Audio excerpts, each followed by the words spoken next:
کرو، چھوٹے بچیاں نو روک لو، دروازہ بسم اللہ پڑھ کے بند کر دیا کرو۔ کیوں؟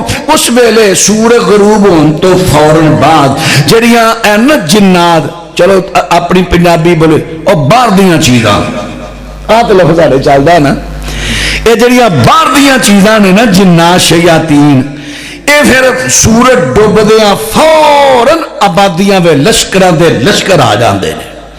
فرمایا ایک گھڑی تک دروازے بند رکھو، چھوٹے بچیاں نو روک کے رکھو، جدوں تھوڑا جا اندھیرا پے جائے ہن وہ چلے گئے، ہن بچیاں نو بے شک باہر کڈو کھیڑ کھوڑ لین، لیکن سورج غروب ہوندیاں فوراً بچیاں نو روک لو۔ تے نبی پاک صلی اللہ علیہ وسلم ارشاد فرماندے نے، میرے پیغمبر فرماندے نے، جیڑا دروازہ بسم اللہ پڑھ کے بند کر دیتا جائے، فرمایا شیطان و دروازے نو کھول ہی نہیں سکدا۔ حافظ محمد گوندلوی رحمت اللہ علیہ۔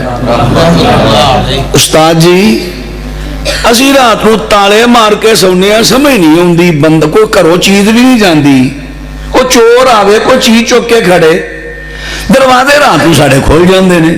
حفصہ فرمان لگے ہوں جدو تالا لاؤ گے، تالا بھی پاویں رحم دے، کنڈی بسم اللہ پڑھ کے لایا جے، پھر دیکھیا جے کھول دے۔ اور میں آپ ذاتی طور پر میرے نال ساڑے گھر اندر واقعہ آیا 2 راتاں، اس واقعہ میں بچے نے کہا، میں کہا تو اڑچو کسی کتا ہی کیتی بسم اللہ تو بغیر دروازہ بند کیتا ہے۔ بسم اللہ پڑھ کے دروازہ بند کرنا ہے، او دی کی وجہ ہے، جنات گھراں دے اندر اگ بھی لا دیندے نے، جنات گھراں دے اندر چوریاں بھی کروا دیندے نے، جنات چوری بڑے عجیب طریقے نہ کران گے، ذرا بات تے توجہ فرماندے جایا جے۔ تسی کہو گے جی چوری کیویں کرواندے نے؟ جنات ایک جگہ تو دوجی جگہ چیزاں لے جاندے نے۔ عفریت جن نے کیا سی نا سلیمان علیہ السلام نو، آج جڑی تسی مجلس لائی ہے نا، اے مجلس برخاست ہون تو پہلا میں ملکہ بلقیس دا تخت چک کے لیا کے اتھے رکھ دینا۔ ہن قرآن چو دلیل مل گئی جے کہ جن چیزاں بھی چک کے ایک دوجی کا لے جاندے۔ اللہ اکبر۔ مستدرک حاکم بھی